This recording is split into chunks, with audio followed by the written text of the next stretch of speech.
मला माझ्या बाजूला हा जो थंबनेल दिसतोय ना, या थंबनेलमध्ये मी तुमच्या एका अतिशय महत्त्वाच्या प्रश्नाचं उत्तर दिलं होतं. अनेकांना हा प्रश्न पडतो की मला इंग्रजी समजते पण बोलता येत नाही, तर याचं काय कारण असणार आहे? याचं सविस्तर उत्तर मी तुम्हाला दिलं होतं आणि त्यासाठी काय करायचं ते पण मी तुम्हाला मागील व्हिडिओमध्ये सांगितलं होतं. परंतु ते सांगितल्यानंतर अनेकांनी मला एक प्रश्न विचारला की सर, इंग्रजी जर बोलायची प्रॅक्टिस करायची असेल, की जे की मी त्या व्हिडिओमध्ये सांगितलं की तुम्हाला कशी प्रॅक्टिस करायची आहे, तर मग प्रॅक्टिस नेमकी कोणत्या वाक्याची करायची, नेमके कोणत्या प्रकारचे पॅटर्न बोलायचे? मित्रांनो, मी तुम्हाला खरं सांगू, जर तुम्हाला इंग्रजी बोलायचं असेल आणि अगदी बेसिकपासून बोलायचं असेल आणि अगदी कॉन्फिडेंटली बोलायचं असेल, तर मित्र, फक्त तुम्हाला 30च पॅटर्नची गरज आहे.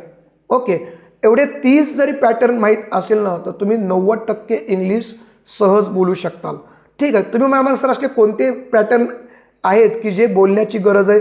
मित्रांनो, मी तुम्हाला आज 30 पॅटर्न काही सांगणार नाही, परंतु मी त्या 30 पैकी पहिले 5 पॅटर्न सांगणार आहे. तुम्ही हे 5 पॅटर्न सविस्तर बघायचे, याची पुढची 10 दिवस प्रॅक्टिस करायची आणि याची सफिशियंट प्रॅक्टिस झाली की मला मॅसेज टाकायचा की सर आता नेक्स्ट 5 पॅटर्न टाका. मी तुम्हाला नक्की 5 पॅटर्न परत प्रॅक्टिससाठी देणार आहे. तर मग आज आपण बघूया की असे कोणते पहिले 5 पॅटर्न आहेत की जे इंग्रजीतले एकूण जवळपास 60% वाक्ये कव्हर करतात. 60% इंग्रजी आपल्याला यांच्या मदतीने बोलता येते. ठीक आहे, हे जर 5 तुम्हाला सविस्तर समजले, यांचा यूज तुम्हाला करता आला ना, तर तुम्हाला 60% इंग्रजीचे वाक्य बोलता येतील. तुम्ही कुठेही अडखळणार नाहीत. त्यातला जो पहिला पॅटर्न दिसतोय तुम्हाला स्क्रीनवर, तो आहे आय एम.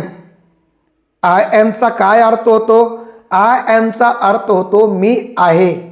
आता जेव्हा आपण म्हणतो, आता आपल्याला स्वतःबद्दलच बोलायचंय, जे काही बोलायचंय प्रॅक्टिसमध्ये ते स्वतःबद्दल बोलायचंय. मग मी आहे तर मी काय आहे? तर आपण स्वतःबद्दल 4 पद्धतीने बोलतो. सपोज मी आहे तर काय आहे सांगतो आपण, मी काय आहे सांगतो, मी कसा आहे सांगतो, मी कोठे आहे सांगतो आणि मी कधी आहे सांगतो. हे 4 प्रकारची प्रॅक्टिस करायची. कशी प्रॅक्टिस करायची? मी तुम्हाला काही वाक्य देतो.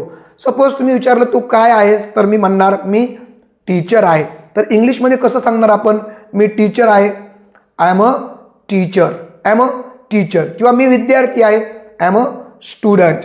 तर अशी प्रॅक्टिस करायची. काही पण तुम्ही सांगा, I am a doctor, okay, I am a carpenter, okay, I am a principal, okay, I am a collector. तुम्ही काही पण सांगा, तुम्ही काय आहात, तर अशी प्रॅक्टिस करायची. ओके, मी शिक्षक आहे, मी रोहन आहे, आय एम रोहन. तुम्ही तुमचं नाव पण सांगू शकता. अशी प्रॅक्टिस. मी शिक्षक आहे, आय एम अ टीचर. आता दुसरं आहे, मी कसा आहे, तर मग मी हॅप्पी आहे, आय एम हॅप्पी. ओके, कसा आहे, आय एम रेडी. ठीक आहे, कसा आहे, आय एम बिझी, मी व्यस्त आहे, आय एम बिझी. बरं, तिसरं प्रॅक्टिस करायची, मी कोठे आहे, घरी आहे, कोठे आहे, जागा सांगायची. मग मी घरी आहे कसं होईल? I am at home, I am at home. मी ऑफिसमध्ये आहे, हे कसं होईल वाक्य? I am in office, I am in office. म्हणजे फक्त आय एमच्या वाक्याची प्रॅक्टिस या 4 पद्धतीने. काय काय आहे मी, कसा आहे मी, कोठे आहे मी आणि कधी आहे मी. मी कधी आहे? ओके, तर मी असं होईल, मी सोमवारी आहे, so I am on Monday. मी 2026 मध्ये आहे, आय एम इन 2026. तर मित्र, अशा पद्धतीने तुम्हाला हा जो पॅटर्न आहे आय एम, याची प्रॅक्टिस करा. याच्या मदत करून तुम्ही हजारो वाक्य दिवसभर सांगायचे, प्रॅक्टिस करायची. तर अशी जर तुम्ही वाक्याची प्रॅक्टिस केली ना, तर काय होईल? तुम्हाला शब्दपाठ होतील, तुम्हाला कॉन्फिडन्स येईल आणि नवीन नवीन तुमच्या जिभेला पण त्याची प्रॅक्टिस होईल आणि नवीन नवीन वाक्य पण तुम्हाला बनवता येतील. मित्र, आता या स्ट्रक्चरचा, या पॅटर्नचा यूज करून प्रत्येकाने मला कॉमेंट बॉक्समध्ये कमीत कमी 3 तरी वाक्य टाकायचे. प्रत्येकाने लक्षात ठेवा, तुम्ही प्रॅक्टिस करताय का नाही ते मला बघायचं आहे. आता दुसरं बघूया आपण, दुसरा पॅटर्न कोणता आहे, दुसऱ्या प्रकारचं वाक्य कोणतं आहे? ते होतं मी आहे. आता हे आहे आय हॅव. ओके, आय हॅवचा काय मिनिंग होतो बरं मित्र? आय हॅवचा मिनिंग होतो माझ्याकडे आहे. काय मिनिंग होतो? माझ्याकडे आहे. मग काय आहे माझ्याकडे? सपोज आता माझ्याकडे पेन आहे, तर मी काय म्हणणार? I have a pen. ठीक आहे, किंवा माझ्याकडे पेन्सिल आहे, तर मी काय म्हणणार? I have a pencil. Okay, तर अशी प्रॅक्टिस करायची. तुमच्याकडे काय आहे तर ते सांगायचे हॅवचा यूज करून. माझ्याकडे एक पुस्तक आहे, कसं म्हणणार? I have a book. बरोबर आहे. माझ्याकडे एक पेन आहे, आय हॅव पेन. माझ्याकडे एक सायकल आहे, आय हॅव अ बायसिकल. माझ्याकडे एक मोबाईल आहे, आय हॅव अ मोबाईल. अ म्हणजे एक. ओके. माझ्याकडे एक लॅपटॉप आहे, आय हॅव अ लॅपटॉप. लक्षात येते? तर तुम्ही अशी प्रॅक्टिस करा. आय एमची प्रॅक्टिस, आय हॅवची प्रॅक्टिस. ओके. माझ्याकडे 2 भाऊ आहेत, आय हॅव 2 ब्रदर्स. माझ्याकडे एक बहीण आहे, आय हॅव अ सिस्टर. माझ्याकडे खूप मित्र आहेत, आय हॅव मेनी फ्रेंड्स. माझ्याकडे भरपूर वेळ आहे, I have lot of time. So मित्र, अशा पद्धतीने आपल्याला प्रॅक्टिस करावी लागणार आहे. माझ्याकडे एक सुंदर घर आहे, I have a beautiful home. तर आय एम आणि आय हॅव या दोन्हीतला फरक कळाला. दोन्हीची प्रॅक्टिस तुम्हाला करता येईल. अतिशय मन लावून प्रॅक्टिस पुढचे 10 दिवस करायची. आता दोन्हीची प्रॅक्टिस तुम्ही एकत्रित पण करू शकता. जसं मी डॉक्टर आहे, माझ्याकडे दवाखाना आहे. दोन्हीची प्रॅक्टिस एकत्रित करायची. आता कसं मग? I am a doctor, I have an office. मी शिक्षक आहे, माझ्याकडे फळा आहे. I am a teacher, I have board. लक्षात आलं? किंवा मी विद्यार्थी आहे, माझ्याकडे पुस्तक आहे. I am a student, I have a book. तुम्ही अशा 2-2 वाक्याची प्रॅक्टिस करताय की नाही? मला एक उदाहरण सगळ्यांनी जे कोणी बघताय ना ते कॉमेंट बॉक्समध्ये टाका मित्र. जर तुम्हाला व्हिडिओ आवडला असेल ना तर सबस्क्राईब करायला विसरू नका आणि मला कॉमेंट करायला विसरू नका. आणि मित्रांना नक्की हा व्हिडिओ शेअर पण करा, त्यांचा पण फायदा होऊ द्या. आता आपण तिसरं स्ट्रक्चर बघूया काय आहे. तर तिसरं जे स्ट्रक्चर आहे ना, आय प्लस V1. आता तुम्ही म्हणाल सर हे V1 काय असतं? तर मित्र, V1 म्हणजे क्रियापदाचं पहिलं रूप. क्रियापदाचे 6 रूप असतात, हे तुम्हाला माहीत असणं गरजेचं आहे. पण आता आपल्याला क्रियापदाच्या पहिल्या रूपाची प्रॅक्टिस करायची आहे. मग क्रियापदाचं पहिलं रूप म्हणजे suppose play, go, come, speak, talk, arrive, go, get. All these are the first forms of the verb. आपल्याला पहिलं क्रियापदाचं जे काही ॲक्शन आहेत, ॲक्शनचं पहिलं रूप वापरायचं आहे. आणि इथे मात्र आपल्याला ॲक्शन सांगायच्यात. कुणाच्या? माझ्या ॲक्शन. मी कोणकोणत्या ॲक्शन करणार आहे. जसं मी इंग्रजी बोलतो तर काय होईल? I speak English. लक्षात येत आहे? मी रोज अभ्यास करतो, आय स्टडी डेली. मी रोज अभ्यास करतो, आय स्टडी डेली. ओके. मी शाळेत जातो, आय गो टू स्कूल. मी चहा पितो, आय ड्रिंक टी.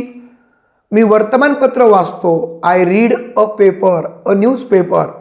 तर तुम्ही अशी काय काय करताय दिवसभर हे सतत इंग्लिशमध्ये सांगत बसायचं. अशा प्रकारचे तुमच्याकडे 100 तरी वाक्य तयार पाहिजेत. तुम्ही काय करता? मी ड्राईव्ह करतो, मी वाचतो, मी बसतो, मी उठतो, जातो, येतो, बसतो. अशा प्रकारची वाक्य. मी शाळेत जातो, आय गो टू स्कूल. मी गाणी ऐकतो, आय लिसन टू सॉंग्स. मी क्रिकेट खेळतो, आय प्ले क्रिकेट. ओके. मी माझ्या मित्रांना मदत करतो, I help to my friends. मित्र, अशी वाक्य तुम्हाला प्रॅक्टिसला करायची. तिन्ही प्रकारची वाक्य करायची.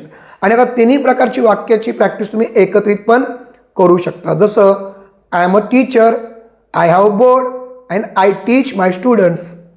लक्षात आलं? तिन्ही प्रकारच्या वाक्याची प्रॅक्टिस. किंवा तुम्ही डॉक्टर आहेत तर मग 3 वाक्य कसे म्हणणार? I am a doctor, I have an office and I check my patients. तिन्ही वाक्य तुम्ही आता प्रॅक्टिस करताय. रोज तुम्ही अशी 50 तरी 3-3 वाक्याची प्रॅक्टिस करायची. नाही सलग किती दिवस करायची? 10 दिवस करायची. आता आपण बघूया पुढचं. ओके. आता चौथं जे स्ट्रक्चर आहे ना ते हे आहे सब्जेक्ट प्लस V2. तर मग इथे क्रियापदाचं सेकंड फॉर्म वापरायचं. जसं सेकंड फॉर्मचा अर्थ होतो गेलो, आलो, पळालो, बसलो, उठलो. प्लेड म्हणजे खेळलो, स्पोक म्हणजे बोललो. असे क्रियापदाचे सेकंड फॉर्म वापरायचे. तर मग मी शाळेत गेलो, I went to school yesterday. I went to school yesterday. मी काल शाळेत गेलो. लक्षात ठेवा, जेव्हा आपण भूतकाळाबद्दल बोलतो तर क्रियापदाचं सेकंड फॉर्म वापरायचं. इथं नो एक्सक्यूज. क्रियापदाचं सेकंड फॉर्मच वापरायचं. क्रियापदाच्या सेकंड फॉर्मची यादी तयार करायची. सेकंड फॉर्मला शक्यतो ईडी लागतं, काहीला लागत नाही, पण शक्यतो यादी करायची. तुमच्याकडे 100 तरी क्रियापदाचे फर्स्ट फॉर्म आणि सेकंड फॉर्म असले पाहिजे. लक्षात येत आहे? ठीक आहे. मग आता असे वाक्य जे सिंपल पास्टचे आहेत ते वाक्य बोलायचे. मी पुस्तक वाचले, आय रेड अ बुक. मी चहा प्यालो, आय ड्रँक अ टी. मी गृहपाठ पूर्ण केला, आय कम्प्लिटेड होमवर्क. मी बाजारात गेलो, I went to the market. तर अशी वाक्य तुम्हाला प्रॅक्टिस करायची. मी एक चित्र काढले, आय ड्रॉ अ पिक्चर. मी नवीन मोबाईल विकत घेतला, I bought a new mobile. मी पत्र लिहिले, आय रोट अ लेटर. मी माझ्या मित्राला भेटलो, आय मेट माय फ्रेंड्स. आता हे 4 प्रकारचे स्ट्रक्चर आणि 4ही प्रकारच्या वाक्यांची प्रॅक्टिस तुम्हाला सलग करायची आहे. जसं मी आता तुम्हाला 4ही प्रकारची वाक्य सांगतो. I am a teacher, okay. I am a teacher, I have board, I teach my students and I घेव होमवर्क. 4ही प्रकारची वाक्याची मी प्रॅक्टिस केली. तुम्ही पण असे 4 वाक्य कॉमेंट बॉक्समध्ये मला सांगून दाखवा. जर मित्र तुम्हाला व्हिडिओ आवडला असेल ना तर नक्की लाईक करा, सबस्क्राईब करा. ओके, आता आपण बघूया 5वं पॅटर्न. आता आपण 5वं पॅटर्न कसं आहे ते बघूया. तर हे पॅटर्न आहे सिम्पल फ्युचर टेन्सचं. जसं यासाठी तुम्हाला काय वापरावं लागतं, हेल्पिंग वर्ब वापरावं लागतं, शॅल किंवा विल, आणि त्यानंतर मात्र क्रियापदाचं पहिलं रूप वापरावं लागतं. ठीक आहे. मग आता हे वाक्य कसं होईल, मी उद्या येईल, भविष्यकाळाबद्दलचं पॅटर्न आहे. आय विल कम टुमारो किंवा आय शॅल कम टुमारो पण तुम्ही म्हणू शकता. मी तुला मदत करील, आय विल हेल्प यू किंवा आय शॅल हेल्प यू. मी हे काम पूर्ण करील, I will complete this work. मी इंग्रजी शिकेल, I will learn English, I shall learn English. मी रोज सराव करील, I will practise every day और I shall practise every day. मी तुला फोन करील, आय विल कॉल यू. लक्षात येत आहे. मी वेळेवर पोहोचेल, I will reach on time. मी सत्य बोलेल, आय विल स्पीक ट्रू. तर मित्र अशा प्रकारची वाक्य तुम्ही हा 5वा जो पॅटर्न आहे ना तो वापरून तुम्ही अशा प्रकारची वाक्य करू शकता. मला हे सगळ्यांना सांगायचं की पुढचे 10 दिवस या सगळ्या पॅटर्नचा सराव करा आणि 10 दिवसानंतर तुमच्या इंग्रजीमध्ये किती फरक पडतोय की नाही पडतोय ते मला कॉमेंट बॉक्समध्ये नक्की सांगा. मित्र हा जर व्हिडिओ आवडला असेल तर लाईक्स करा, सबस्क्राईब करा, आणि जर तुम्हाला आमचा स्पोकन इंग्लिशचा क्लास जॉईन करायचा असेल तर खाली कॉमेंट बॉक्समध्ये आमचा व्हॉट्सअपचा ग्रुपचा लिंक दिलेली आहे, आणि त्याचबरोबर आमचा मोबाईल नंबर पण तुम्हाला डिस्क्रिप्शनमध्ये आणि कॉमेंट बॉक्समध्ये दिलेला आहे. तर व्हिडिओ आवडला असेल तर लाईक आणि सबस्क्राईब करायला विसरू नका. एवढं बोलतो आणि थांबतो. धन्यवाद.